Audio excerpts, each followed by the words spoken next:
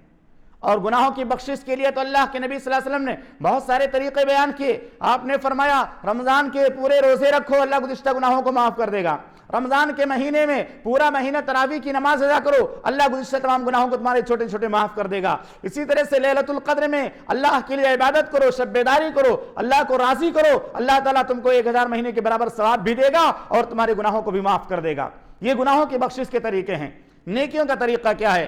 سب سے پہلی چیز، اگر ہم یہ چاہتے ہیں کہ رمضان کا مہینہ ہمارے لیے نیکیوں کی فصل بہار بن جائے تو ہمیں سب سے پہلا کام کیا کرنا ہے معلوم ہے؟ پہلا کام یہ کرنا ہے کہ ہم اپنے عقیدے توحید کو خالص کر لیں، اپنے عقیدے کو درست کر لیں، اپنے ایمان کو درست کر لیں، کیونکہ اللہ رب العالمین نے سورہ زمر کی آیت نمبر 65 میں ارشاد فرمایا وَلَقَدْ أُوحِيَ إِلَيْكَ وَإِلَى الَّذِينَ مِنْ قَبْلِكَ لَئِنْ أَشْرَكْتَ لَيَحْبَطَنَّ عَمَلُكَ وَلَتَكُونَنَّ مِنَ الْخَاسِرِينَ۔ اے ہمارے پیغمبر، آپ کی طرف بھی وحی کی گئی ہے اور آپ سے پہلے پیغمبروں کی طرف بھی اس بات کی وحی کی گئی تھی، لَئِنْ أَشْرَكْتَ لَيَحْبَطَنَّ عَمَلُكَ، اگر آپ نے شرک کیا تو آپ کے اعمال برباد ہو جائیں گے اور آپ خسارہ اٹھانے والوں میں سے ہو جائیں گے۔ خاص طور سے ماں و بہنوں سے گزارش ہے، خواتین اسلام سے گزارش ہے کہ اپنے بچوں کے گلوں میں جو تعویذیں ہیں کہ گلے میں یا ہاتھوں میں جو دھاگے وغیرہ پہنا رکھا ہے بیماری کو دور کرنے کے لیے یا تکلیف کو ہٹانے کے لیے، اس کو نکال دیجئے۔ رمضان کے مہینے میں ہر طرح کی شرکیہ عقائد سے توبہ کر کے اپنے آپ کو خالص توحید والا بنائیے، کیونکہ توحید خالص کے بغیر اللہ کوئی عمل قبول نہیں فرماتا ہے۔ دوسری چیز، اگر ہم یہ چاہتے ہیں کہ رمضان کا مہینہ ہمارے لیے نیکیوں کی فصل بہار بن جائے تو رمضان کے مہینے میں نیکیوں کے شروع کرنے سے پہلے ہمیں چاہیے کہ اپنی نیتوں کو خالص کر لیں، نیتوں کو خالص کر لیں۔ روزہ رکھیں گے تو اللہ کے لیے، نماز پڑھیں گے تو اللہ کے لیے، قرآن کی تلاوت کریں گے تو اللہ کے لیے، قیام اللیل کریں گے تو اللہ کے لیے۔ ان تمام نیکیوں کے کرنے سے پہلے اپنی نیتوں میں اخلاص پیدا کریں کہ ہم مسجد میں آ رہے ہیں رمضان کے مہینے میں، کسی کا دباؤ نہیں ہے، کسی کی زبردستی نہیں ہے، کسی کا ڈر اور خوف نہیں ہے، ہم اس لیے آ رہے تاکہ رب راضی ہو جائے اور اللہ تعالی ہم کو راضی ہو کر کے اپنی جنت میں داخل فرما دے۔ تیسری چیز، اگر ہم یہ چاہتے ہیں کہ رمضان کا مہینہ ہمارے لیے نیکیوں کی فصل بہار بن جائے تو ہمیں چاہیے کہ 5 وقتہ نمازوں کی پابندی کے ساتھ ساتھ ہم سنن رواتب کا بھی اہتمام کریں۔ 12 رکعت کی جو نمازیں ہیں، 12 رکعت جو ہے جن کو ہم جو ہے سنن رواتب کے نام سے جانتے ہیں، محمد رسول اللہ صلی اللہ علیہ وسلم نے ارشاد فرمایا صحیح مسلم کی روایت کے اندر کہ جو کوئی بھی مسلمان بندہ روزانہ فرض کے علاوہ نفل کے طور سے 12 رکعتیں پڑھے گا، اللہ تعالیٰ اس کے لیے جنت میں ایک گھر بنائے گا۔ تو 12 رکعت جو کہ سنن رواتب کے نام سے مشہور ہیں، فجر کی فرض نماز سے پہلے 2 رکعت، ظہر کی فرض نماز سے پہلے 4 رکعت، مغرب کی فرض نماز کے بعد 2 رکعت، عشاء کی فرض نماز کے بعد 2 رکعت، یہ ٹوٹل 12 رکعتیں ہو جاتی ہیں۔ 2 فجر میں اور 6 ظہر کے اندر اور 2 مغرب کے اندر، 6 2 8 2 10 اور 2 عشاء کی نماز کے بعد، یہ 12 رکعتیں ہیں۔ ان کی پابندی ہمیں کرنی چاہیے۔ ہمیں خواتین اسلام سے بھی میں گزارش کروں گا خاص طور سے ان نمازوں کا اہتمام کریں، فرض کے آگے پیچھے جو بھی سنن رواتب ہیں ان کو پڑھتی رہیں، کیونکہ اس روایت کی بیان کرنے والی جو راویہ ہیں وہ ام حبیبہ رضی اللہ تعالیٰ عنہا ہیں، ام المؤمنین ہیں۔ انہوں نے اس حدیث کو بیان کیا کہ اللہ کے نبی صلی اللہ علیہ وسلم نے ارشاد فرمایا کہ جو کوئی بھی بندہ خواہ مرد ہو یا عورت فرض نمازوں کے علاوہ روزانہ 12 رکعت بطور نفل ادا کرے گا تو اللہ تعالیٰ اس کے لیے جنت میں گھر بنائے گا۔ آج ہم پوری زندگی گزار لیتے ہیں، دنیا میں چھوٹا سا مکان نہیں بنا پاتے، لیکن اللہ کے نبی صلی اللہ علیہ وسلم نے فرمایا یہ 12 رکعتیں تم پڑھو فرض نمازوں کے علاوہ، ان 12 رکعتوں کے بدلے اللہ تعالیٰ تمہارے لیے جنت میں گھر بنوائے گا۔ نمبر 4،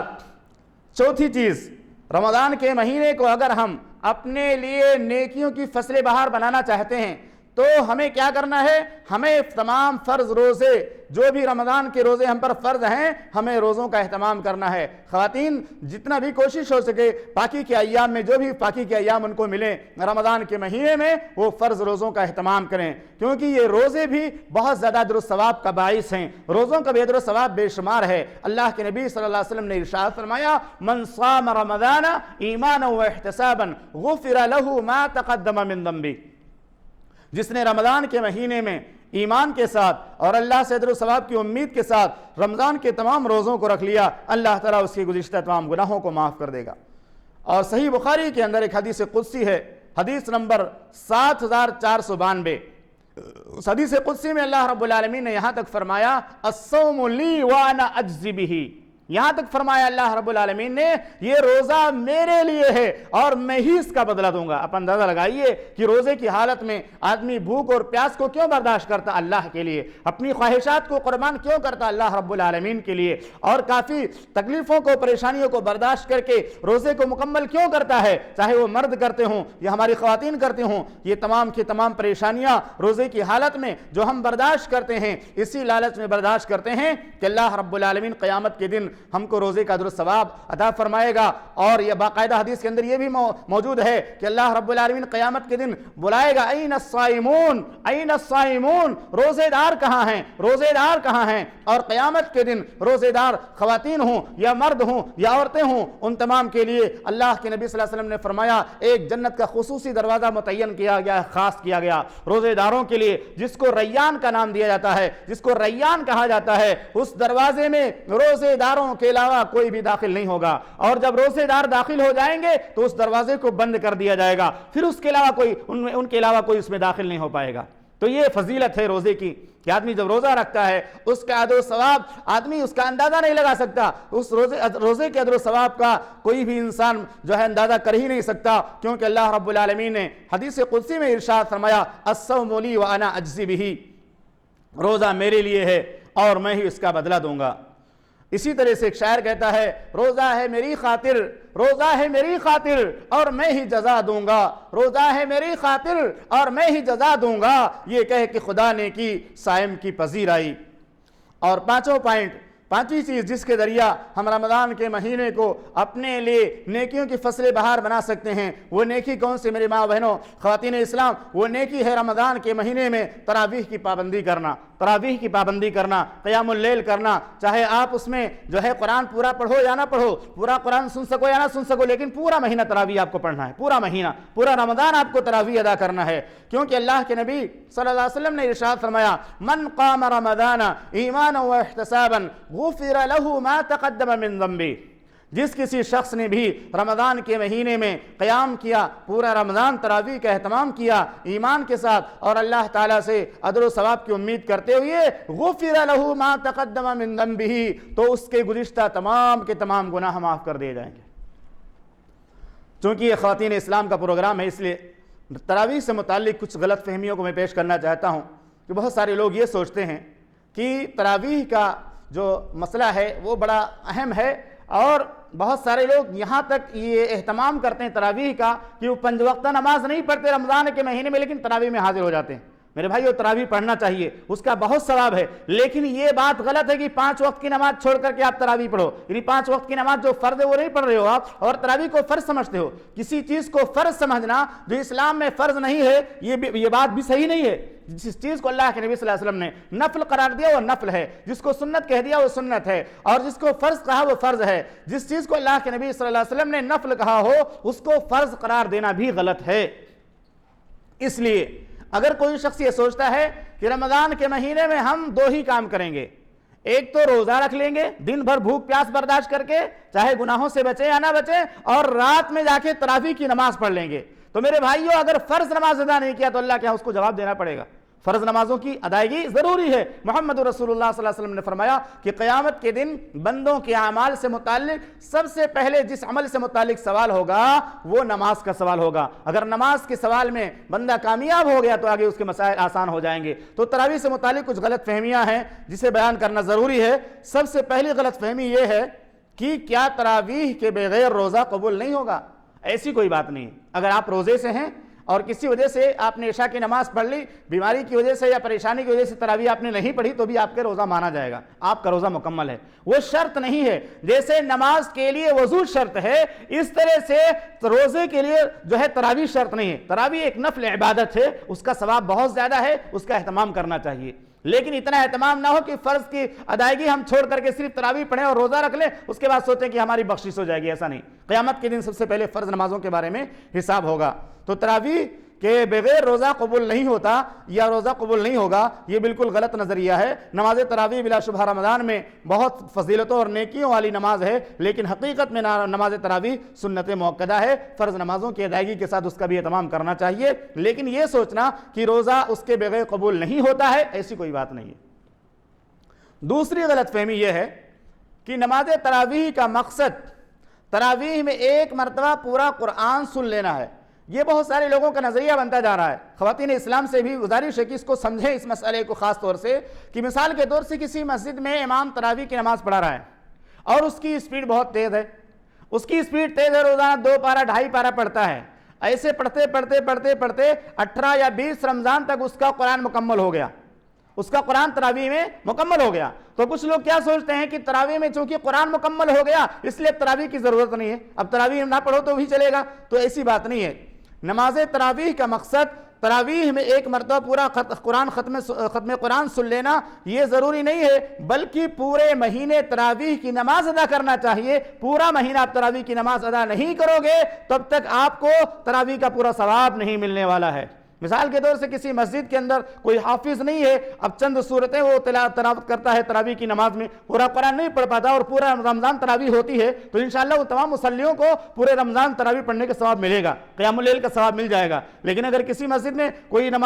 امام صاحب بہت اسپیڈ میں نماز پڑھاتے ہیں اور وہ 10 دن اور 15 دن کے اندر انہوں نے تراویح میں پورا قرآن ختم کر دیا، تو اب لوگوں نے تراویح پڑھنا چھوڑ دیا، سوچتے ہیں تراویح میں قرآن مکمل ہو گیا اس لیے پڑھنے کی ضرورت نہیں. یہ بالکل غلط نظریہ ہے. آپ کو تراویح پڑھنا ہے، چاہے امام اس میں قرآن ختم کر پائے یا نہ کر پائے، آپ کو پورا مہینہ تراویح پڑھنا ہے. یا مثال کے طور سے امام جو ہے 20-25 رمضان کے بعد چھٹی پہ چلا گیا، گھر چلا گیا، اب دوسرا کوئی پڑھا رہا ہے تو بھی قیام اللیل وہ بھی قیام اللیل ہے. 25 رمضان کے بعد 27 رمضان کے بعد عام طور سے امام لوگ چلے جاتے ہیں، تو پھر کوئی دوسرا چھوٹی تراویح پڑھاتا ہے یا اس میں کچھ صورتیں پڑھاتا ہے، تو بھی ہم کو آخری تاریخ تک، چاند کی تاریخ تک ہم کو تراویح مکمل کرنا ہے، تب ہم کو ثواب ملے گا. اگر ہم نے پہلے چھوڑ دیا تو گویا ہم نے پورا مہینہ تراویح نہیں پڑھی. اور جو ثواب اللہ کے نبی صلی اللہ علیہ وسلم نے بیان فرمایا کہ جو کوئی بھی شخص رمضان میں قیام اللیل کا اہتمام کرے گا اس کے گزشتہ تمام گناہ معاف کر دیے جائیں گے، تو یہ پوری فضیلت اس کو حاصل نہیں ہو پائے گی. تیسری غلط فہمی یہ ہے کہ جس نے پورے مہینے میں پورا مہینہ رمضان کا تراویح میں پورا قرآن سن لیا تو اب اس کو الگ سے قرآن کی تلاوت کی ضرورت نہیں. یہ بھی ایک بہت بڑی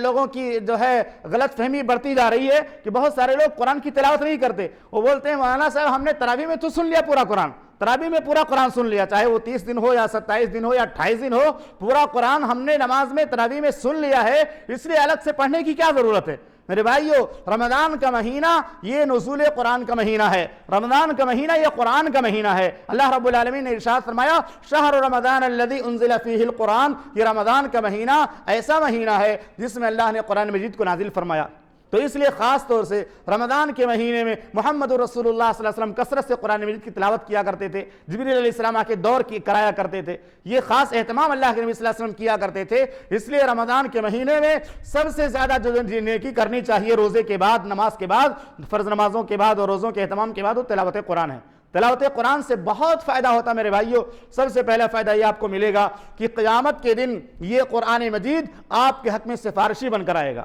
سفارش کرے گا کہ اللہ یہ رات کو اپنی نیند قربان کر کے اور اپنی جو ہے جسم کو تھکا کر کے قرآن پڑھا کرتا تھا، اے اللہ میرے سفارش کو اس کے حق میں قبول فرما۔ روزہ بھی سفارش کرے گا، قرآن بھی سفارش کرے گا، اور ان دونوں کی سفارشوں کو محمد رسول اللہ صلی اللہ علیہ وسلم نے فرمایا کہ اللہ تعالیٰ قبول فرمائے گا۔ یہ روزہ جو ہم رکھتے ہیں یہ بھی سفارشی بن کر آئے گا، قرآن مجید کی جو تلاوت کریں گے یہ بھی سفارشی بن کر آئے گا۔ اس لیے کثرت سے ہمیں قرآن مجید کی تلاوت پوری زندگی کرنی چاہیے، اور خاص طور سے رمضان میں زیادہ اہتمام ہمیں کرنا چاہیے کہ کثرت سے ہم قرآن مجید کی تلاوت کریں، کیونکہ یہ ہمارے لیے سفارشی بن کر آئے گا۔ میرے بھائیو، کسی کی قبر میں کوئی رشتہ دار نہیں جاتا، نہ شوہر کی قبر میں بیوی جاتی ہے، نہ بیوی کی قبر میں شوہر جاتا ہے، نہ باپ کی قبر میں بیٹا جاتا ہے، نہ بیٹے کی قبر میں باپ جاتا ہے، نہ بھائی کی قبر میں بھائی جاتا ہے، کوئی بھی کسی کی قبر میں جانے والا نہیں ہے۔ آج ہم ہیں کل نہیں رہیں گے، یہ دنیا کا دستور ہے، یہ چمن یوں ہی رہے گا، اور ہزاروں بلبلیں یہ چمن یوں ہی رہے گا، اور ہزاروں بلبلیں اپنی اپنی بولیاں سب بول کر اٹھ جائیں گی۔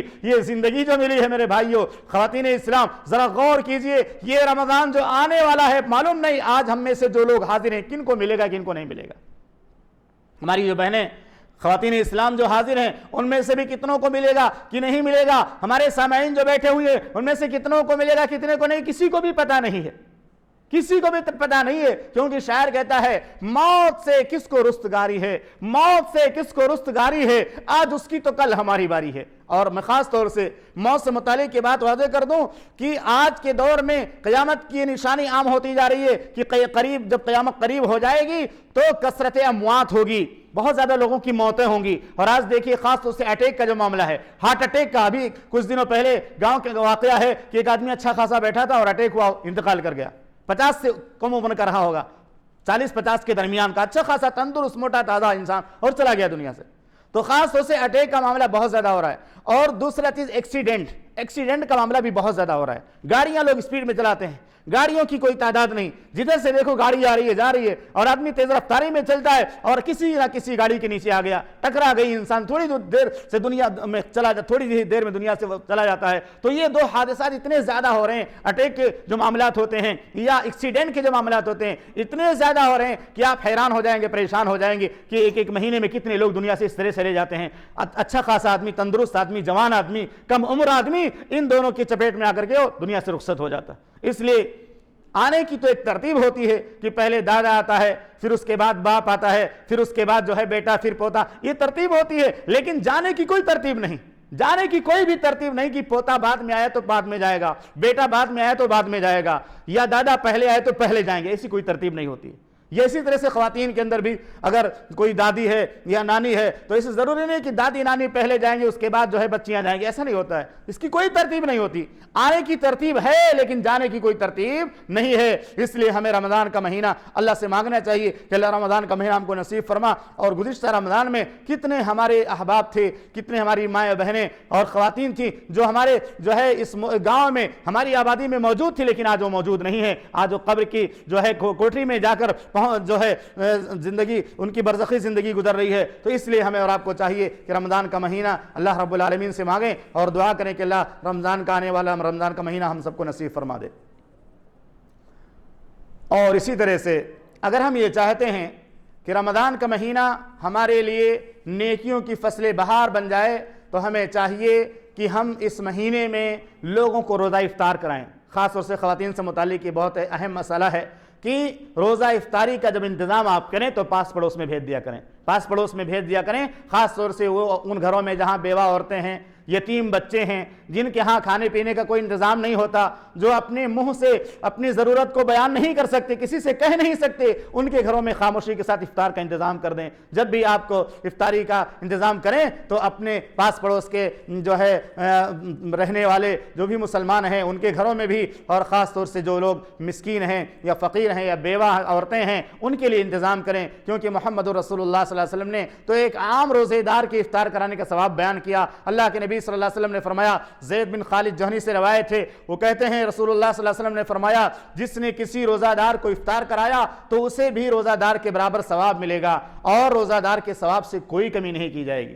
کتنی بہترین حدیث ہے، اللہ کے نبی صلی اللہ علیہ وسلم کی سنن ترمذی کی 807 نمبر کی روایت ہے کہ آپ نے روزہ رکھا اور آپ نے 10 لوگوں کو روزہ افطار کرا دیا، 10 غریبوں کو روزہ افطار کرا دیا، آپ کو 11 روزوں کا ثواب ملے گا۔ آپ نے ایک روزہ رکھا اور 10 لوگوں کو افطار کرایا تو گویا آپ نے 11 روزے رکھے، کیونکہ اللہ کے نبی صلی اللہ علیہ وسلم نے فرمایا جو کوئی بھی بندہ کسی بھی روزے دار کو افطار کرائے گا تو اللہ رب العالمین روزہ رکھنے والے کے برابر افطار کرانے والے کو ثواب دے گا۔ لیکن شرط یہ کہ افطار کرانے والا بھی روزہ رکھنے والا ہو۔ ایسا نہیں سوچ رہے آدمی کہ چلو میں روزہ ہی نہیں رکھوں گا صرف افطار کرا دوں گا، تو وہ فرض ہے، آپ کا روزہ فرض ہے آپ پر، آپ کو اپنا روزہ رکھنا ہے،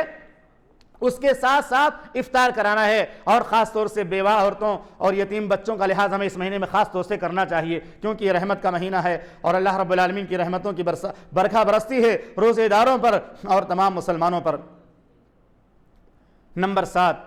اگر ہم یہ چاہتے ہیں کہ رمضان کا مہینہ ہمارے لیے نیکیوں کی فصل بہار بن جائے تو ہمیں اس مہینے میں کثرت سے قرآن مجید کی تلاوت کرنی چاہیے، کیونکہ محمد رسول اللہ صلی اللہ علیہ وسلم نے ارشاد فرمایا اگر کوئی شخص قرآن مجید کے ایک حرف کی تلاوت کرتا ہے، ایک حرف کی تلاوت کرتا ہے تو اس کو 10 نیکیاں ملیں گی، 2 حرف کی تلاوت کرے گا 20 نیکیاں ملیں گی، 3 حرف کی تلاوت کرے گا اس کو 30 نیکیاں ملیں گی۔ اور اللہ کے نبی صلی اللہ علیہ وسلم نے ارشاد فرمایا الف حرف ولام حرف ومیم حرف، الف ایک حرف ہے، لام ایک حرف ہے، میم ایک حرف ہے۔ آپ اندازہ لگائیے کہ اگر کسی شخص نے الف لام میم کہہ دیا اپنی زبان سے تو اس کو 1 2 نہیں 30 نیکی مل گئی، 30 نیکی۔ آپ اندازہ لگائیے 1 2 نہیں 30 نیکیاں مل گئی۔ اگر کوئی آدمی روزانہ 1 1 2 2 پارہ پڑھتا ہے، 1 2 پارہ مکمل کر کے وہ اٹھتا ہے تو اس کو کتنا ثواب ملے گا۔ اس لیے رمضان کا مہینہ خاص طور سے قرآن مجید کی تلاوت کا مہینہ ہمیں بنانا چاہیے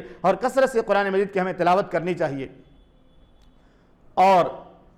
یہ سوچنا چاہیے کہ ہم جتنی زیادہ تلاوت کریں گے اتنا زیادہ ہم کو اجر بھی ملے گا اور ہمارا دل بھی صاف ہوگا، کیونکہ قرآن مجید کی تلاوت سے دلوں کا زنگ دور ہوتا ہے، دل پاکیزہ ہو جاتا ہے۔ گھروں میں شیاطین وغیرہ کی جو بھی حرکتیں ہوتی ہیں وہ بھی جو ہے گھر اس سے محفوظ ہو جاتے ہیں، گھروں میں اللہ کی رحمتوں کا نزول ہوتا ہے اور بہت ساری برائیاں گھروں سے ختم ہو جاتی ہیں۔ اس لیے خاص طور سے رمضان کے مہینے کو اگر ہم یہ چاہتے ہیں کہ ہمارے لیے نیکیوں کی فصل بہار بن جائے تو اس سے متعلق 7ویں بات یہ ہے کہ کثرت سے قرآن مجید کی ہم تلاوت کریں۔ نمبر 8، دعا اور توبہ و استغفار۔ رمضان کے مہینے میں خاص طور سے ہماری ماں بہنوں کو بھی چاہیے کثرت کے ساتھ وہ اللہ کی بارگاہ میں ہاتھ اٹھا کر کے دعا مانگیں، اللہ رب العالمین سے اپنے گناہوں کے بخشش طلب کریں، مغفرت طلب کریں، اپنے بچوں کے لیے اور اسی طرح سے گھر کے دیگر افراد کے لیے یا شوہر کے لیے، شوہر بیوی کے لیے، سب ایک دوسرے کے حق میں دعا کریں، اللہ سے مغفرت طلب کریں اور اپنے جو ہے دین و دنیا کی بھلائی کے لیے دعا مانگیں، کیونکہ اللہ رب العالمین روزے داروں کی دعاؤں کو رد نہیں کرتا۔ جو روزہ رکھتا ہے وہ اللہ سے قریب ہو جاتا ہے، روزے داروں سے اللہ رب العالمین محبت کرتا ہے، کیونکہ روزے دار اللہ کے لیے اپنی بھوک اور پیاس کو برداشت کرتے ہوئے اللہ کو راضی کرنے کی کوشش کرتا ہے۔ اب کچھ مواقع ایسے ہیں جن مواقع کا خاص طور سے ہمیں اہتمام کرنا چاہیے دعا کے لیے، استغفار کے لیے، توبہ کے لیے۔ نمبر 1، اذان اور اقامت کے درمیان۔ یہ تو عام زندگی میں ہمیں معمول بنانا چاہیے کہ اذان سے پہلے ہم تیاری کر لیں، پیشاب پاخانہ سے فارغ ہو جائیں اور جیسے اذان ہو مسجد میں آئیں، 2 رکعت تحیۃ المسجد پڑھیں، سنن رواتب پڑھیں، اس کے بعد جو 5 7 8 منٹ کا جو ٹائمنگ ہوتا ہے وہ اس ٹائم کو ہم دعا میں استعمال کریں، کیونکہ محمد رسول اللہ صلی اللہ علیہ وسلم نے سنن ابو داؤد کی روایت میں، سنن ابو داؤد کی 521 نمبر کی روایت ہے، باقاعدہ وضاحت کے ساتھ فرمایا لا يرد الدعاء بین الاذان والاقامہ، اذان اور اقامت کے درمیان بندے کی دعاؤں کو اللہ تعالیٰ رد نہیں کرتا۔ تو مسجد میں اگر اذان ہو گئی تو خواتین مسجد میں اذان سننے کے بعد اپنے کام کو ختم کر دیں، کاموں سے رک جائیں، وضو کر لیں اور مصلی پہ بیٹھ کر جو ہے 2 رکعت تحیۃ الوضو یا سنن رواتب کا اہتمام کریں اور مصلی پر بیٹھ کر دعا مانگیں، کچھ دیر دعا مانگیں، اس کے بعد پھر نماز پڑھیں۔ یعنی فرض نماز سے پہلے 2 رکعت یا 4 رکعت جو بھی نفل نماز ہے یا سنن رواتب اس کا گھروں میں اہتمام کریں اور فرض نماز سے پہلے بھی دعا مانگیں۔ آج ایک مسئلہ بڑا لوگوں کے سامنے عام ہوتا جا رہا ہے کہ فرض نماز کے بعد تو لوگ دعا مانگتے ہاتھ اٹھا کر کے، جس کی کوئی دلیل نہیں ملتی۔ فرض نماز کے بعد ہاتھ اٹھا کر دعا مانگنا بہت سارے لوگ ضروری سمجھتے ہیں، کچھ مسجدوں میں باقاعدہ امام صاحب جب تک نہیں دعا مانگیں گے مقتدی اٹھیں گے نہیں، تو یہ طریقہ لوگوں نے جو ہے اپنایا ہوا ہے، جبکہ محمد رسول اللہ صلی اللہ علیہ وسلم کی اس حدیث سے بات معلوم ہوتی ہے کہ فرض نماز سے پہلے بھی دعا مانگنی چاہیے، فرض نماز سے پہلے بھی دعا مانگنی چاہیے۔ ابھی آپ نے 2 رکعت سنت پڑھی ہے، سنن رواتب پڑھی، پھر بیٹھ جائیں تھوڑی دیر اللہ سے دعا مانگیں، اس کے بعد فرض نماز پڑھیں۔ ہم لوگ کیا جلدی سے فرض نماز پڑھ کے پھر دعا مانگتے ہیں، فرض نماز سے پہلے بھی دعا مانگنی ہے، کیونکہ اللہ کے نبی صلی اللہ علیہ وسلم نے کیا فرمایا کہ اذان اور اقامت کے درمیان دعا رد نہیں ہوتی ہے، اس وقت کو ہم فضولیات میں گزار دیتے ہیں، بات چیت کرنے میں گزار دیتے، ہوٹلوں میں گزار دیتے، گھڑی دیکھتے رہتے، امام صاحب ابھی کب جائیں گے، جب جو اقامت شروع ہوگی تب مسجد میں جائیں گے، پہلے آ جاؤ، کتنا سکون کا وقت ہوتا ہے اس وقت جب اذان ہو جاتی ہے، لوگ مسجدوں میں آتے ہیں، آپ 10 منٹ پہلے جماعت سے پہلے آپ آ کر وضو بنا کر کے مسجد میں بیٹھ جاؤ، سنت پڑھ لو، 5 منٹ 7 منٹ اللہ سے دعا مانگو، کیونکہ یہ دعا کی قبولیت کا وقت ہوتا ہے۔ دوسرا قبولیت کا وقت کون سا ہے؟ وہ ہے افطاری سے پہلے۔ افطاری سے پہلے بھی اللہ تعالیٰ دعا قبول فرماتا ہے۔ ہم افطار کا اہتمام کرتے ہیں تو افطار کا اہتمام کرنے سے پہلے، افطاری شروع کرنے سے پہلے 10 منٹ 15 منٹ کے لیے ہم ٹائم نکالیں اور بیٹھ جائیں، افطاری سامنے رکھ کر کے اللہ رب العالمین سے دعا کریں کہ اللہ یہ افطاری ہمارے سامنے، جب تک تیرا حکم نہیں آئے گا، جب تک سورج نہیں ڈوبے گا، ہم نہیں کھا سکتے، ہم تیری مرضی اور تیرے حکم کی پابندی کرتے ہیں، اے اللہ ہماری اس دعا کو قبول فرما، ہماری یہ حاجت ہے، ہماری یہ ضرورت ہے، ہماری یہ تمنا ہے، اللہ ہماری مرادوں کو پوری کر دے، اللہ ہماری فلاں ضرورت پوری کر دے، ہم ابھی تیرے حکم کے انتظار میں بیٹھے ہیں، اللہ ہم تیری طرف لو لگا کر بیٹھے ہیں رب العالمین۔ اس لیے ہم خواتین سے بھی گزارش کرتے ہیں، خاص طور سے خواتین اسلام سے، کہ وہ افطاری کا اہتمام کر کے جلدی فارغ ہو جایا کریں، افطار کا اہتمام کر کے جلدی فارغ ہو جایا کریں۔ ایسا نہیں کہ ادھر جو ہے روزہ افطار لوگ کر رہے ہیں اور خواتین اس میں لگی ہوئی بیچاری پکا رہی ہیں، بنا کے دے رہی ہیں، ان کو وضو کرنے کا ٹائم نہیں مل رہا ہے، ان کو نماز پڑھنے کا ٹائم نہیں مل رہا ہے، انشاءاللہ اس سے متعلق بھی بات آئے گی۔ تو افطار سے پہلے بھی دعا قبول ہوتی ہے، اس ٹائم کو بھی ہم استعمال کرنا چاہیے، اور افطاری تیار کر کے ہمیں بیٹھنا چاہیے، اور وہاں بیٹھ کر بات نہیں کرنی چاہیے۔ عام طور سے کیا ہوتا ہے، افطار کا اہتمام کرنے کے بعد لوگ مصلی پر یا چٹائی پر بیٹھ جاتے ہیں، افطار سامنے رکھا ہوا آتا ہے اور وہاں بحث ہوتی ہے کہ یہ پپیا اچھا نہیں ہے، تو یہ کیلا اچھا نہیں ہے، تو یہ بھجیا اچھا نہیں ہے، تو یہ سموسا اچھا نہیں، اس طرح کی باتیں لوگ کرتے ہیں، یہ بالکل غلط بات ہے۔ وہاں پہ یہ سب بحث نہیں کرنا ہے، چند افطاری کا اہتمام چند چیزوں کا اہتمام کر کے بیٹھیں اور اللہ سے دعا مانگیں کہ اللہ ہم نے دن بھر روزہ رکھا ہے، اب ہم تیرے حکم کے انتظار میں بیٹھیں گے، تیرا حکم ہوگا تب ہم کھائیں گے، تیرا حکم ہوگا تب پیئیں گے، اللہ ہماری فلاں جو ہے مرادوں کو پوری فرما دے۔ اور تیسرا وقت ہوتا ہے رمضان میں خاص طور سے دعا مانگنے کا، وہ ہے سحری کا وقت۔ سحری کا وقت آپ سحری کھا لیں، سحری سے فارغ ہو جائیں، اذان فجر سے آدھا گھنٹہ پہلے، 20 منٹ 25 منٹ پہلے، تو آپ سحری کھانے کے بعد بستر پہ نہ جائیں، آرام کرنے کے لیے جائیں، سونے کے لیے نہ جائیں، آپ وضو کر کے اور جو ہے 2 رکعت تحیۃ الوضو اگر پڑھ سکتے ہیں گھر کے اندر، تحیۃ الوضو پڑھ لیں 2 رکعت، اور اس کے بعد پھر اللہ سے ہاتھ اٹھا کر کے دعا مانگیں کہ اللہ یہ سحری کا وقت ہے، اے اللہ یہ آخری پہر ہے، اے اللہ سال بھر اس جو ہے پہر میں اٹھنے کی توفیق نہیں ہو رہی ہے، لیکن رمضان میں سحری کی مناسبت سے میں اٹھا ہوں، اللہ اے اللہ آخری پہر کے بارے میں تیرے نبی نے فرمایا کہ جب رات کا آخری پہر ہوتا ہے تو اللہ آسمانی دنیا پہ نزول فرماتا ہے اور کہتا ہے کون ہے مجھ سے دعا مانگنے والا، میں اس کی دعا قبول کروں، کون ہے مجھ سے روزی مانگنے والا، میں اس کی روزی عطا کروں، کون ہے مجھ سے عافیت طلب کرنے والا، میں اس سے عافیت طلب کروں۔ تو خاص طور سے رمضان کے مہینے میں سحری سے فارغ ہونے کے بعد ہمیں اذان سے 10-15 منٹ پہلے دعا کا اہتمام ضرور کرنا چاہیے، کیونکہ یہ موقع 11 مہینے ہم کو نہیں ملتا۔ 11 مہینے ہم نہیں اٹھ پاتے، کیونکہ بمبئی میں معمول ہے کہ 1 بجے سوئیں گے، 2 بجے سوئیں گے، 8-9 بجے اٹھیں گے، 10 بجے اٹھیں گے، نیند نہیں کھلتی، فجر کی نماز ہماری چلی جاتی ہے۔ تو رمضان کے مہینے میں اگر سحری کی مناسبت سے ہم آخری پہر میں اٹھتے ہیں تو اس سے بہترین وقت کون سا ہوتا ہے دعا مانگنے کا؟ اور اللہ کے نبی صلی اللہ علیہ وسلم نے فرمایا کہ اس وقت کی دعا اللہ تعالیٰ قبول فرماتا ہے، آخری پہر کی دعا اللہ تعالیٰ قبول فرماتا ہے۔ اس کے بعد آخری عشرے میں 5 طاق راتیں آتی ہیں، ان میں بھی دعاؤں کا اہتمام، لیلۃ القدر جس کو ہم کہتے ہیں، شب قدر کے نام سے جس کو ہم جانتے ہیں، ان 5 طاق راتوں میں 21ویں 23ویں 25ویں 27ویں اور 29ویں یہ 5 راتیں ہیں، ان میں خاص طور سے ہمیں تلاوت قرآن اور دیگر نوافل کے ساتھ دعاؤں کا اہتمام کرنا چاہیے۔ ان راتوں میں بھی اللہ تعالیٰ ہماری دعاؤں کو قبول فرماتا ہے، اور خاص طور سے اللہ کے نبی صلی اللہ علیہ وسلم نے دعا بھی سکھائی اس کی، اللہم انک عفو تحب العفو فاعف عنی۔ نمبر 9، اگر ہم یہ چاہتے ہیں کہ رمضان کا مہینہ ہمارے لیے نیکیوں کی فصل بہار بن جائے تو ہمیں چاہیے کہ آخری عشرے میں لیلۃ القدر کو تلاش کریں۔ آخری عشرہ جب آ جائے تو دنیا کے سارے کام و کاج کو چھوڑیں اور رات کو اٹھ کر اللہ کی عبادت کریں، راتوں میں قیام کریں، خاص طور سے طاق راتوں میں۔ اگر 10 راتوں میں کریں تو بہت اچھا ہے، لیکن اگر طاق راتوں میں کریں تو بھی اس میں بھی امید ہے کہ لیلۃ القدر مل جائے گی۔ اور اللہ کے نبی صلی اللہ علیہ وسلم نے فرمایا لیلۃ القدر یہ 1000 مہینوں سے بہتر ہے۔ قرآن میں بھی اللہ رب العالمین نے فرمایا انا انزلناہ فی لیلۃ القدر وما ادراک ما لیلۃ القدر لیلۃ القدر خیر من الف شہر۔ لیلۃ القدر 1000 مہینوں سے بہتر ہے۔ اس مہینے میں اگر کوئی آدمی، اس رات میں اگر کوئی آدمی عبادت کر لے گیا اور اللہ نے قبول فرما لیا تو اس کو گویا 1000 مہینوں کے برابر عبادت کا ثواب مل گیا۔ 83 سال 4 مہینے بنتے میرے بھائیو، 83 سال 4 مہینے۔ آپ نے زندگی میں عبادت نہیں کی لیکن اللہ سے لیلۃ القدر مانگ لیا، آخری عشرے میں محنت کر لیا، آپ کو لیلۃ القدر اگر مل گئی تو آپ کے نامہ اعمال میں 83 سال 4 مہینے عبادت کا ثواب لکھ دیا جائے گا۔ کتنی بڑی فضیلت کی بات ہے، کتنی بڑی عظمت کی بات ہے کہ 83 سال 4 مہینے کے اجر و ثواب کو اللہ رب العالمین ایک رات کی عبادت کے بدلے عطا کرتا ہے۔ نمبر 10، اگر ہم یہ چاہتے ہیں کہ رمضان کا مہینہ ہمارے لیے نیکیوں کی فصل بہار بن جائے تو ہمیں خاص طور سے اس مہینے میں صدقات و خیرات کا اہتمام کرنا چاہیے، کیونکہ ابن عباس رضی اللہ تعالیٰ عنہ بیان فرماتے ہیں کہ اللہ کے نبی صلی اللہ علیہ وسلم لوگوں میں سب سے زیادہ سخی اور فیاض تھے، سب سے زیادہ سخاوت کرنے والے تھے، لیکن جب جبریل رمضان کے مہینے آپ سے ملاقات کرنے کے لیے آتے اور آپ کو قرآن کا دور کراتے تو آپ کی سخاوت اور بڑھ جایا کرتی تھی۔ تو خاص طور سے رمضان میں ہمیں صدقات و خیرات کا کثرت سے اہتمام کرنا چاہیے۔ ماں بہنوں سے بھی گزارش ہے، خواتین سے خاص طور سے خطاب ہے تو ان سے گزارش ہے کہ اس مہینے میں خاص طور سے رمضان کے مہینے میں زیادہ سے زیادہ صدقات و خیرات کا اہتمام کریں۔ اگر جو ہے فرض زکوٰۃ نکالنی ہے تو وہ بھی نکالیں اور اس کے علاوہ نفل کا بھی اہتمام کریں، کیونکہ صدقات و خیرات یہ انسان کے گناہوں کو مٹا دیتے ہیں۔ الصدقۃ تطفئ الخطیہ کما یطفئ الماء النار، اللہ کے نبی صلی اللہ علیہ وسلم نے فرمایا صدقہ یہ گناہوں کو ایسے ختم کر دیتا ہے جیسے کہ پانی یہ آگ کو بجھا دیتا ہے، جیسے پانی آگ کو بجھاتا ہے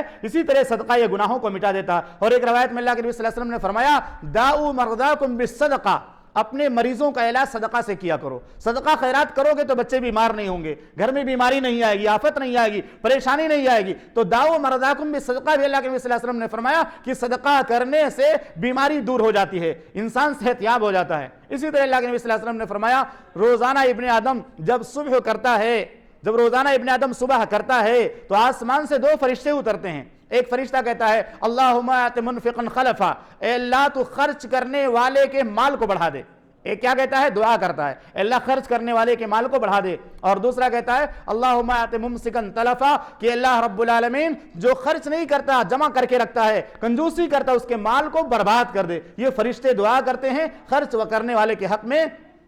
اور دوسرا فرشتہ بد دعا کرتا ہے جو خرچ نہیں کرتا۔ اس لیے خصوصیت کے ساتھ صدقات و خیرات کا رمضان کے مہینے میں ہمیں اہتمام کرنا چاہیے۔ اور صدقے سے متعلق ایک بڑی اہم حدیث ہے جس کے راوی ابو ہریرہ رضی اللہ تعالیٰ عنہ ہیں۔ آپ اگر اس حدیث کو سمجھ گئے انشاءاللہ تو آپ کو جیسے بھی پیسہ ملے گا گنجائش ہے کہ آپ فوراً صدقہ کریں گے۔ اللہ کے نبی صلی اللہ علیہ وسلم کی حدیث سنیے، راوی حدیث ابو ہریرہ رضی اللہ تعالیٰ عنہ ہیں، وہ بیان کرتے ہیں اللہ کے نبی صلی اللہ علیہ وسلم نے فرمایا جو شخص حلال کمائی سے 1 کھجور کے برابر صدقہ کرے، حلال کمائی سے کھجور کے برابر صدقہ کرے اور اللہ تعالیٰ صرف حلال کمائی کے صدقے کو قبول فرماتا ہے تو اللہ رب العالمین اسے اپنے داہنے ہاتھ سے قبول کرتا ہے۔ کھجور کے برابر صدقہ، وہ کہاں تک پہنچے گا معلوم ہے؟ پہاڑ تک پہنچ جائے گا۔ کیسے پہنچے گا؟ اللہ کے نبی صلی اللہ علیہ وسلم نے فرمایا کھجور کے برابر اگر کوئی بندہ صدقہ کرتا ہے اور حلال کمائی سے صدقہ کرتا ہے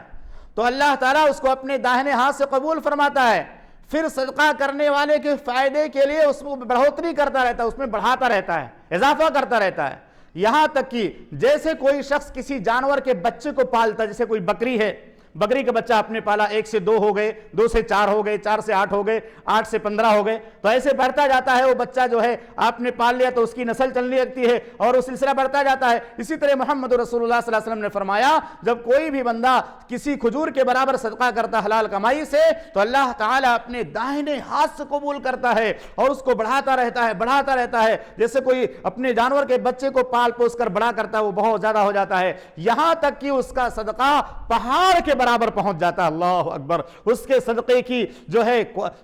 تعداد پہاڑ کے برابر ہو جاتی ہے، گویا اس نے ایک پہاڑ کے برابر صدقہ کیا۔ اور کتنا صدقہ کیا تھا؟ 1 کھجور کے برابر، کھجور کے برابر صدقہ کیا۔ غالباً اسی وجہ سے قرآن مجید میں اللہ رب العالمین نے سورۃ المنافقون میں جو موت کا تذکرہ فرمایا ہے وہاں پہ مرنے والے کی آرزو کا بھی ذکر کیا ہے۔ مرنے والا جو دنیا سے جا رہا ہوتا ہے وہ کس نیکی کی آرزو کرتا ہے اللہ نے بیان کیا ہے۔ دنیا میں بہت ساری نیکی ہے، نماز ہے، روزہ ہے، صدقہ ہے، خیرات ہے، لیکن اللہ رب العالمین نے ارشاد فرمایا وَأَنفِقُوا مِمَّا رَزَقْنَاكُمْ مِنْ قَبْلِ أَنْ يَأْتِيَ أَحَدَكُمُ الْمَوْتُ۔ اللہ رب العالمین نے فرمایا ہم نے تم کو جو روزی دی ہے اس میں سے خرچ کرو موت کی گھڑی آنے سے پہلے پہلے، کہ موت کی گھڑی آئے گی تو بندہ کیا آرزو کرے گا؟ فَيَقُولَ رَبِّ لَوْلَا أَخَّرْتَنِي إِلَىٰ أَجَلٍ قَرِيبٍ فَأَصَّدَّقَ وَأَكُن مِّنَ الصَّالِحِينَ۔ اے اللہ تھوڑی مہلت دے دے، یہ نہیں کہے گا اللہ مہلت دے دے نماز پڑھ لوں، روزہ رکھ لوں، بلکہ کہے گا مہلت دے دے فَأَصَّدَّقَ وَأَكُن مِّنَ الصَّالِحِينَ، تھوڑی مہلت دے دے میں صدقہ کر لوں، یہ صدقے کا ثواب اتنا زیادہ ہے، مرنے کے بعد معلوم ہوتا ہے کہ صدقہ کرنے سے کتنا ثواب ملنے والا ہے، وہ صدقہ کرنے کی آرزو کرتا ہے، کیونکہ انسان جب مرنے لگتا ہے موت کا فرشتہ سامنے آ جاتا ہے، اس کو یقین ہو جاتا ہے ابا جو ہے بیوی چھوٹ جائے گی، بچے چھوٹ جائیں گے، خاندان کے لوگ چھوٹ جائیں گے، یہ مال اور اسباب سب چھوٹ جائے گا، سب سے جدائی ہونے والی ہے، وَظَنَّ أَنَّهُ الْفِرَاقُ، وہ سمجھ جاتا جدائی کا وقت آ گیا، تو سوچے گا کہ ہم نے دنیا میں صدقہ نہیں کیا تھا، صدقہ کر لیتے تو کتنا اچھا ہوتا، اتنا سارا پیسہ ابھی سب بانٹ لیں گے، ایک دوسرے سے چینا جھپٹی کریں گے، لڑائی جھگڑا کریں گے، اور جو بھی ہم نے کئی لاکھ روپے کروڑ روپے چھوڑے بچوں کے لیے یا اپنے گھر والوں کے لیے وہ سب بانٹ لیں گے، ہم کو کچھ نہیں ملنے والا ہے، ہمارے ساتھ اگر جاتا تو وہی مال جاتا جو ہم نے صدقہ کیا ہوتا۔ اللہ کے نبی صلی اللہ علیہ وسلم کی حدیث ہے کہ بندہ پوری زندگی کہا کرتا ہائے مال ہائے مال ہائے مال، حالانکہ اس کے مال سے صرف 3 چیز ملتی ہے، ما اکلا فافنا، جو کھایا ختم کر دیا، او لبسا فالا، پہنا پرانا کر دیا، او آتا فاختنا، اللہ کی راہ میں دیا وہی ساتھ میں جانے والا ہے۔ میری ماں و بہنوں، خاص طور سے رمضان کے اس مہینے میں صدقات و خیرات کا اہتمام کرو، اپنے بچوں کے لیے چھوڑ کر جانا اچھی بات ہے، لیکن اتنا مت چھوڑو ان کے لیے کہ آپ کے لیے کچھ باقی نہ رہ جائے، کچھ صدقہ خیرات کیا کرو، مسجدوں میں تعاون دیا کرو، مدارس میں تعاون دیا کرو، غریبوں بیواؤں کی مسکینوں کی مدد کیا کرو، یہ پیسہ جو اس راستے میں نیکی کے راستے میں خرچ ہوگا قبر میں آپ کے ساتھ جائے گا، قیامت میں آپ کے ساتھ رہے گا، پل صراط میں آپ کے ساتھ رہے گا، وہ جنت تک آپ کو پہنچائے گا۔ الصدقۃ برہان، اللہ کے نبی صلی اللہ علیہ وسلم نے فرمایا صدقہ یہ برہان ہے، دلیل ہے ایمان کی، اس لیے ہمیں خاص طور سے رمضان کے مہینے میں صدقات و خیرات کا اہتمام کرنا چاہیے۔ اس کے بعد ایک پوائنٹ ہے، رمضان کے مہینے میں وہ کون سی چیزیں ہیں جو رکاوٹ بنتی ہیں عبادت میں، رمضان کے مہینے میں کون سی چیزیں رکاوٹ بنتی ہیں، یہ موضوع خواتین سے متعلق خاص طور سے ہے، ان کو ان باتوں پر غور کرنا چاہیے۔ یہ تقریباً 4 چیزیں ہیں جو میں نے جمع کی ہیں اپنے حالات اور مشاہدات کے اعتبار سے، کہ جو چیزیں ہماری عبادتوں میں رکاوٹ بن جاتی ہیں۔ نمبر 1، کثرت طعام، کھانا، مرد اور خواتین دونوں کھاتے ہیں، کسی کو کوئی فرق نہیں کر سکتا، سارے لوگ کھاتے ہیں، تو بہت زیادہ کھانا خاص طور سے افطاری میں زیادہ کھا لیتے ہیں، پھر سحری میں بھی کھا لیتے ہیں، پھر تراویح کی نماز کے بعد بھی کھا لیتے ہیں، تو کھانے کا سلسلہ افطار کے بعد شروع ہوتا ہے نا، تو بند ہی نہیں ہوتا ہے، کھاتے سوتے وقت کھاتے رہتے ہیں، یعنی سونے کے ٹائم تک کھاتے رہتے، ہمارا سلسلہ کھانے کا بند نہیں ہوتا۔ تو افطار میں بھی بہت زیادہ کھا لیا، پیٹ بھر گیا، پھر اس کے بعد تراویح پڑھ کر آئے، پھر کھایا، پھر پیٹ بھر گیا، تراویح کے بعد سو گئے، پھر سحری میں اٹھے، پھر کھا لیا، تو اتنا زیادہ کھا لیتے ہیں کہ نیند کا غلبہ ہو جاتا ہے۔ میرے بھائیو، بہت زیادہ کھانا یہ انسان کی صحت کے لیے مضر ہے، انسان کی تندرستی کے لیے مضر ہے۔ روزہ تو ہماری تندرستی کے لیے آیا ہے، لیکن روزے کی حالت میں ہم بھوک اور پیاس کو برداشت کر لیتے ہیں، لیکن رات میں کسر پوری کر لیتے ہیں، رات میں اتنا زیادہ کھا لیتے ہیں کہ سستی آ جاتی ہے، نہ قرآن پڑھ پاتے ہیں، نہ دعا کر پاتے ہیں، نہ توبہ استغفار کر پاتے ہیں، نہ قیام اللیل بہت زیادہ اچھے انداز سے کر پاتے ہیں۔ کتنے لوگ تو اتنا زیادہ کھا لیتے ہیں کہ تراویح کے نماز کے ٹائم مسجد خراب ہو جاتی ہے، تراویح کے دوران ہی ان کو جو ہے الٹی ہو جاتی ہے، اور اس طرح سے بہت سارے لوگ پریشان ہو جاتے ہیں۔ تو بہت زیادہ کھانے کی وجہ سے بھی رمضان میں ہم نیکیاں نہیں کر پاتے ہیں۔ اور اس کے متعلق نبی صلی اللہ علیہ وسلم کی حدیث ہے، مقدام بن مادی کرب سے روایت ہے، مقدام بن مادی کرب سے روایت ہے، بیان کرتے ہیں کہ میں نے رسول اللہ صلی اللہ علیہ وسلم کو فرماتے ہوئے سنا کہ آدمی نے پیٹ سے زیادہ برا کوئی برتن نہیں بھرا، پیٹ سے زیادہ برا برتن کوئی نہیں بھرا۔ پیٹ ایسا برتن ہے جس کو مکمل نہیں بھرنا چاہیے، کچھ اس میں جگہ باقی رکھنی چاہیے، پیٹ میں کچھ جگہ باقی رکھنی چاہیے۔ اس کے بعد آپ صلی اللہ علیہ وسلم نے فرمایا کہ آدمی کے لیے کافی ہے کہ وہ اتنے لقمے کھائے جس سے اس کی پیٹھ سیدھی رہے، اتنا کھا لے جس سے اس کی پیٹھ سیدھی رہے، آدمی کھڑا رہے، طاقت اس کے اندر موجود ہو۔ اس کے بعد آپ صلی اللہ علیہ وسلم نے فرمایا اگر کسی آدمی کو بہت زیادہ کھانے کی جو ہے خواہش پیدا ہو رہی ہے، بہت زیادہ کھانے کا شوق پیدا ہو رہا ہے، تو اس کو پیٹ کا 3 حصہ کرنا چاہیے۔ یہ سنن ابو داؤد، سنن ابن ماجہ کی 3349 نمبر کی روایت ہے۔ 3 حصہ پیٹ کا کر لے، 1 حصہ کھانے کے لیے، 1 حصہ پینے کے لیے، اور 1 حصہ سانس لینے کے لیے۔ یہ اللہ کے نبی صلی اللہ علیہ وسلم کی حدیث ہے۔ کھانے کے متعلق اللہ کے نبی صلی اللہ علیہ وسلم کی یہ نصیحت ہے کہ اگر آدمی کو بہت زیادہ کھانے کا شوق ہو جائے تو 1/3 پیٹ کھانے کے لیے، 1/3 پیٹ پینے کے لیے، اور 1/3 سانس لینے کے لیے۔ آپ اندازہ لگائیے کہ اگر وہ تینوں صرف کھانے کے لیے استعمال کریں گے تو سانس کہاں سے لیں گے؟ سانس کہاں سے لیں گے؟ کیسے ہم زندگی گزاریں گے؟ بیماری ہم کو نہیں لگے گی تو پھر تندرست کیسے رہیں گے؟ اگر ہم کو بیماری لگے گی تو پھر تندرست ہم کیسے رہ پائیں گے؟ اس لیے اللہ کے نبی صلی اللہ علیہ وسلم نے فرمایا 1 کھانے کے لیے، 1 پینے کے لیے، اور 1 سانس کے لیے۔ کیونکہ صرف کھانا ضروری نہیں، پینا بھی ضروری ہے۔ کھانے کے ساتھ ہم کو پانی پینا بھی ضروری ہے، اور پانی پینا وہ ہمارے کھانے کے ہضم میں کرنے میں کام آتا ہے۔ اور تیسری چیز سانس لینا بھی ضروری ہے. اگر ہم سانس نہیں لیں گے تو کھانا ہضم نہیں ہوگا, پھر ہم بیمار پڑ جائیں گے. تو یہ نبی صلی اللہ علیہ وسلم کی حدیث ہے جسے ہمیں خاص طور سے رمضان میں یاد رکھنا چاہیے کہ یہ رمضان کا مہینہ صرف کھانے اور سونے کا مہینہ نہیں ہوتا ہے. اس لیے پیٹ کا 3 حصہ کرنا چاہیے, ایک حصہ کھانے کے لیے, ایک حصہ پینے کے لیے اور ایک حصہ سانس لینے کے لیے. اس کا سب سے بہتر طریقہ یہ ہے کہ ہم افطار میں مختصر کھائیں, افطار میں مختصر کھائیں. اس کے بعد مغرب کی نماز کے بعد جتنا کھانا کھا سکتے ہیں اپنے حساب سے کھا لیں, ہمارا کھانے کا نظام پورا ہو جائے مغرب کی نماز کے بعد. پھر کھانے کے بعد مغرب کی نماز کے بعد جب ہم کھانے سے فارغ ہو جائیں تو 20-25 منٹ چہل قدمی کر لیں, تھوڑا سا گھوم ٹہل لیں تاکہ ہمارے جو ہے کھانا ہضم ہو جائے. اس کے بعد تراویح کی نماز ادا کر لیں. تراویح کی نماز ادا کرنے کے بعد اگر تلاوت کرنا ہے, ذکر و اذکار کرنا ہے تو جاگیں ورنہ سو جائیں. تلاوت کے بعد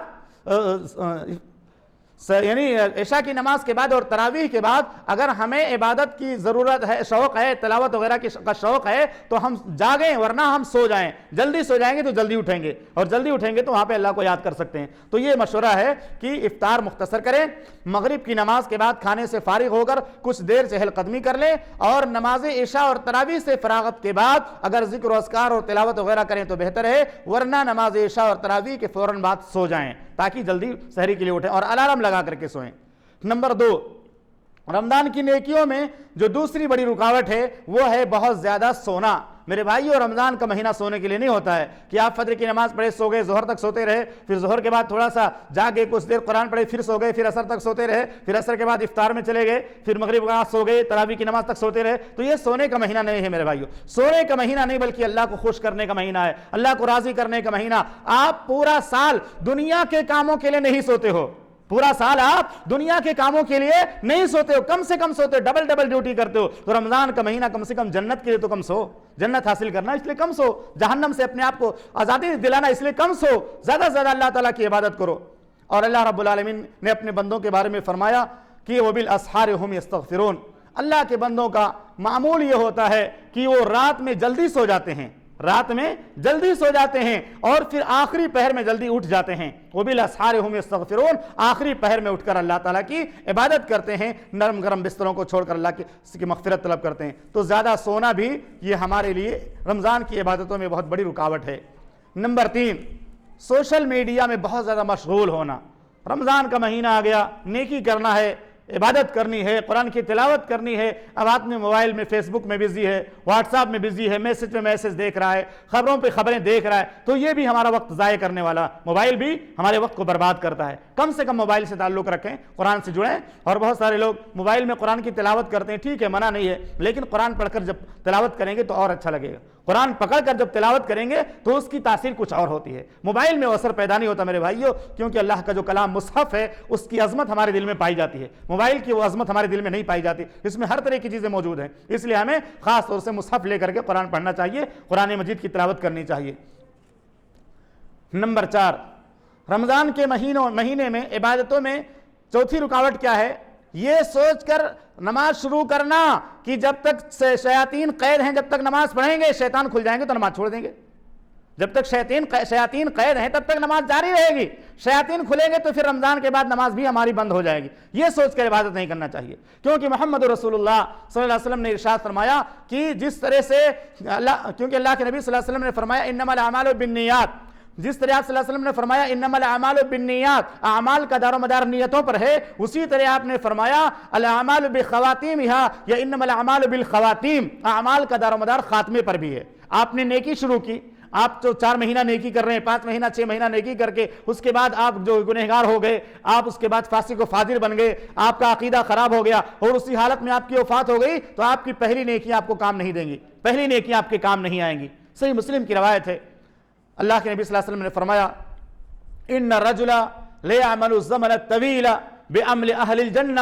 ایک بندہ ایک لمبے زمانے تک نیکیوں کے کام کرتا رہتا یہاں تک کہ شیطان اس کو گمراہ کر دیتا ہے, کہتا ہے تم بڑے ولی بن گئے, بڑے نیک اور پارسا بن گئے, بڑے اچھے ہو گئے, بہت اللہ کے محبوب بن گئے, اب نیکی مت کرو. وہ نیکی کرنا چھوڑ دیتا ہے, اسی حالت میں اس کی موت آ جاتی ہے. ایک لمبے زمانے تک جنت میں لے جانے والے اعمال کرتا ہے, اور جب اس کے اور جنت کے درمیان تھوڑا فاصلہ رہ جاتا ہے جہنم میں لے جانے والے اعمال کرنے لگتا ہے اور وہ جہنم کے اندر چلا جاتا ہے. اور ایک آدمی ایک لمبے زمانے تک ایک لمبے وقت تک گناہوں میں نافرمانیوں میں گزارتا ہے، لیکن اس کے اور موت کے درمیان تھوڑا فاصلہ رہ جاتا ہے، وہ نیک بن جاتا ہے، توبہ کر لیتا ہے، ایمان کی زندگی گزارنے لگتا ہے، اللہ کی بارگاہ میں رونے لگتا ہے، اللہ اس کے گناہوں کو معاف کر دیتا ہے اور وہ جنت کے اندر چلا جاتا ہے۔ اس لیے یہ سوچ کر کے نیکی نہیں شروع کرنی چاہیے کہ رمضان کے مہینے میں تلاوت کریں گے اس کے بعد تلاوت نہیں کریں گے، رمضان میں نماز پڑھیں گے اس کے بعد نماز نہیں پڑھیں گے، تو یہ سب چیزیں جو ہیں ہمارے لیے رکاوٹ ہیں۔ اس لیے جب بھی ہم رمضان کے مہینے سے پہلے یا رمضان کے مہینے میں جو بھی نیکی شروع کریں، اللہ سے دعا کریں اللہ اس کو مرتے وقت تک، مرتے دم تک اللہ اس نیکی کو قائم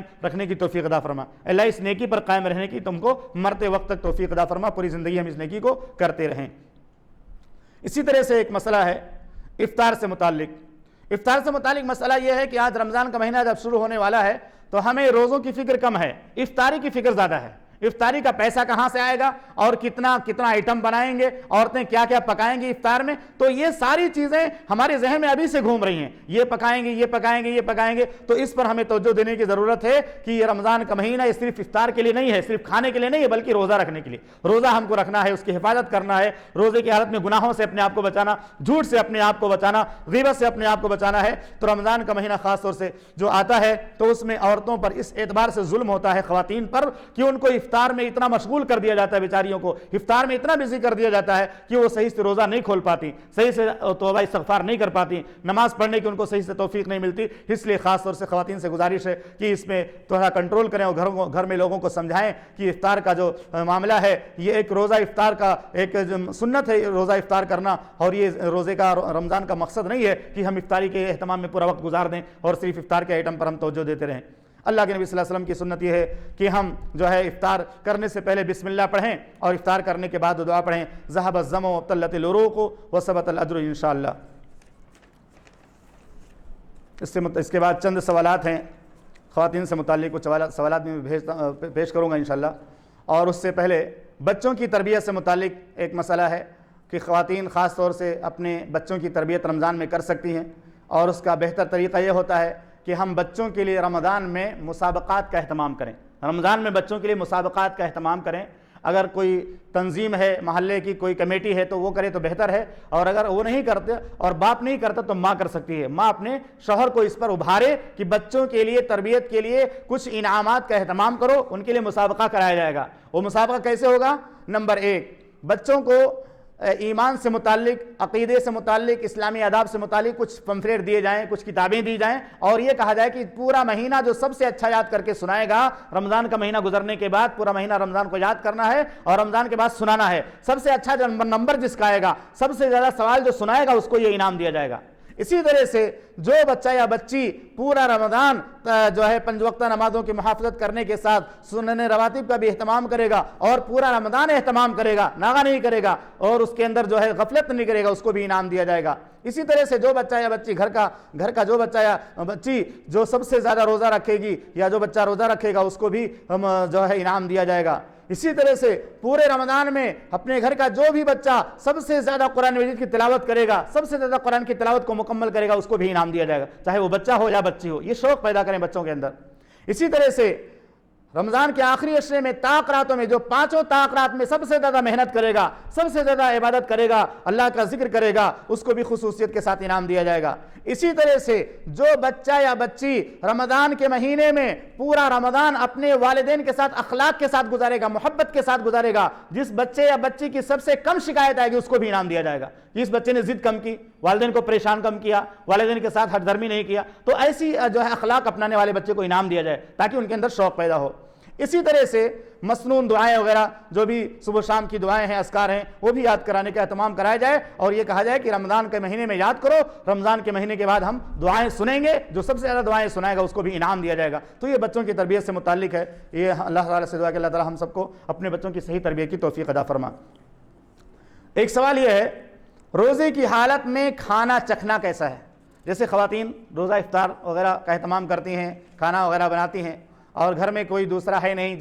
جو ہے کھانے کو چکھ سکے، بچے وغیرہ نہیں ہیں، تو اب خواتین کے لیے مسئلہ آتا ہے کہ کیا وہ روزے کی حالت میں جو ہے کھانا چکھ سکتی ہیں، افطار چکھ سکتی ہیں کہ نہیں چکھ سکتی؟ تو اس کے بارے میں جواب یہ ہے کہ بامر مجبوری کھانے میں جو نمک وغیرہ ہے اس کو چکھا جا سکتا ہے۔ کوئی دوسرا اگر چکھنے والا نہیں ہے تو روزے کی حالت میں خواتین چکھ سکتی ہیں، شرط یہ ہے کہ ذائقہ حلق کے اندر نہ جائے، یعنی زبان پہ چکھ کر کے اس کو تھوک دیا جائے، زبان پہ رکھ کر کے نمک وغیرہ معلوم ہو جائے، اس کے بعد اس کو تھوک دیا جائے اور اس کو جو ہے اس کا جو حصہ جو ہے حلق کے اندر نہ جائے۔ ابن عباس رضی اللہ تعالیٰ عنہ سے روایت بیان کرتے ہیں کہ وہ بیان کرتے ہیں کہ اس بات میں کوئی حرج کی بات نہیں ہے، اس مسئلے میں کوئی حرج نہیں ہے کہ کوئی عورت جو ہے ہانڈی وغیرہ کا جو سالن وغیرہ ہے وہ چکھ لے۔ یہ صحیح بخاری کی روایت ہے 1828 نمبر پہ۔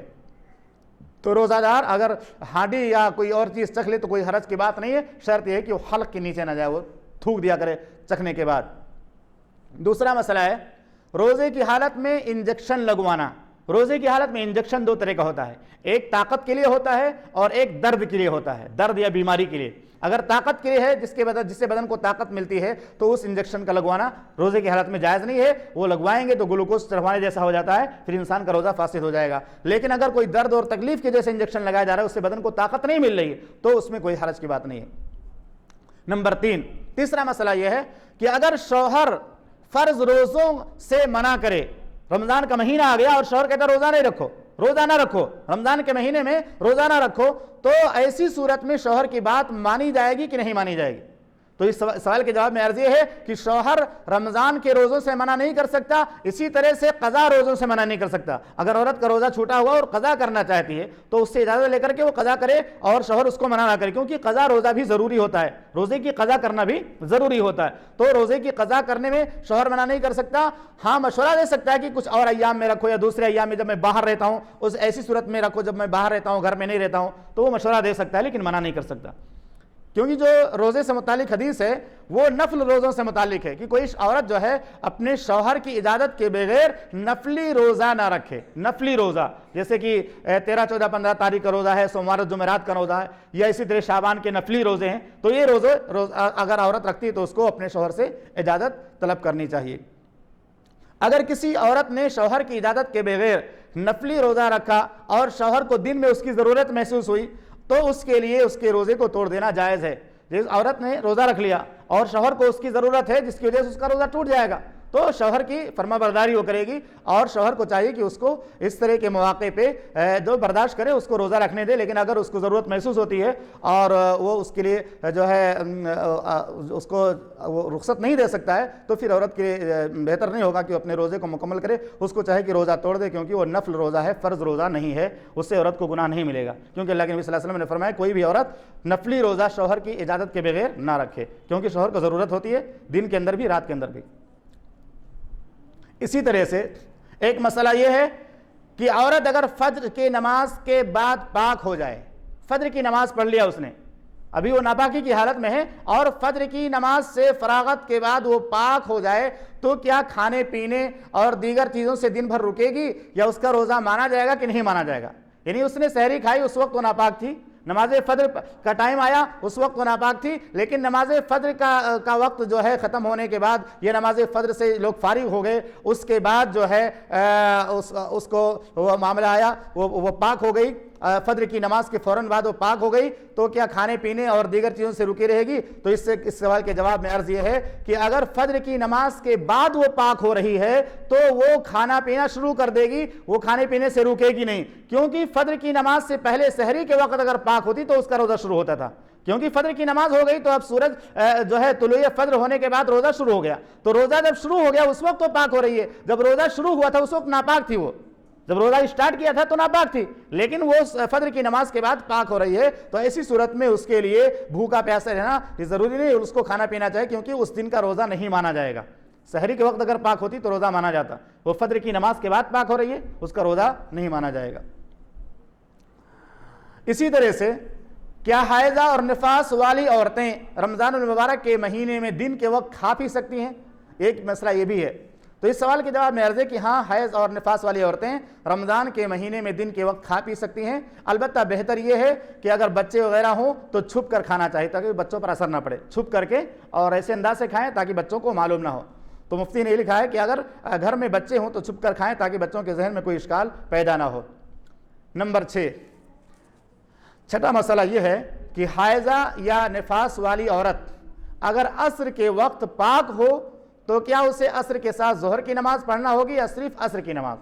حائضہ اور نفاس والی عورت ہے، عصر کی نماز کے وقت تو پاک ہو گئی، عصر کی اذان ہوئی اور پاک ہو گئی، تو ایسی صورت میں کیا وہ صرف عصر پڑھے گی یا ظہر بھی پڑھے گی؟ تو اس سوال کے جواب میں عرض یہ ہے کہ ایسی عورت صرف عصر کی نماز پڑھے گی، کیونکہ عصر کے وقت پاک ہوئی، جب ظہر کا وقت تھا تو پاک نہیں ہوئی تھی، عصر کے وقت پاک ہو رہی ہے تو صرف وہ عصر کی نماز پڑھے گی۔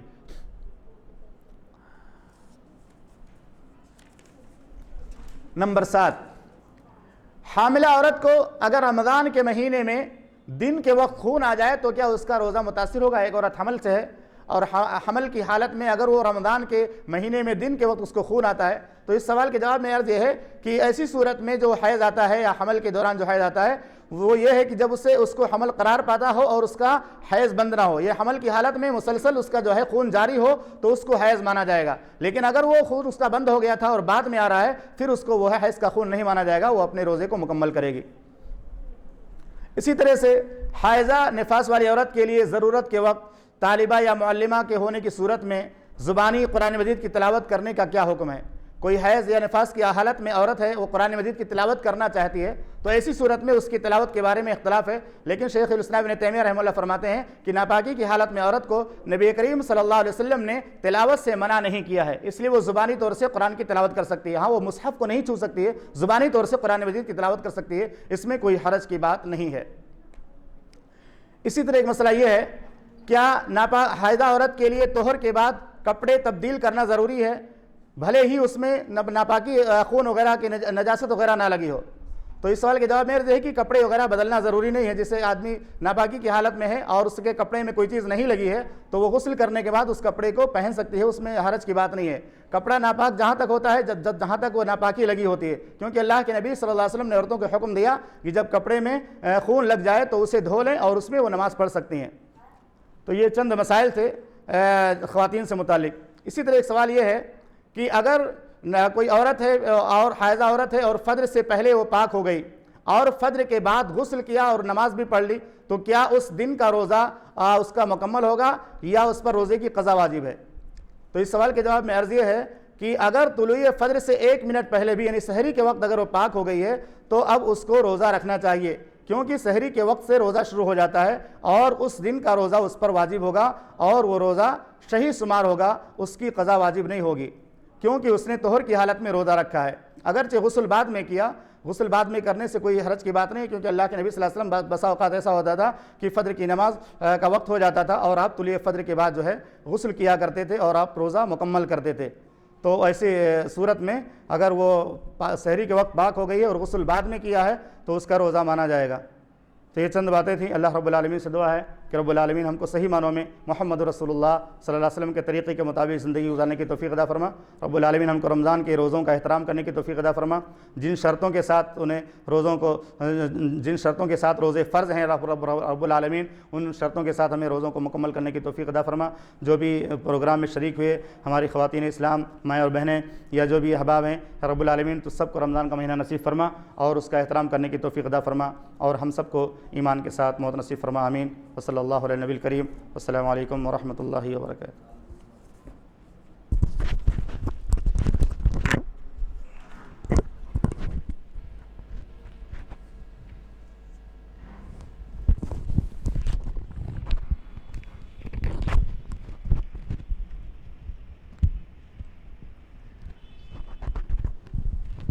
جزاکم اللہ خیر و احسن الجزاء۔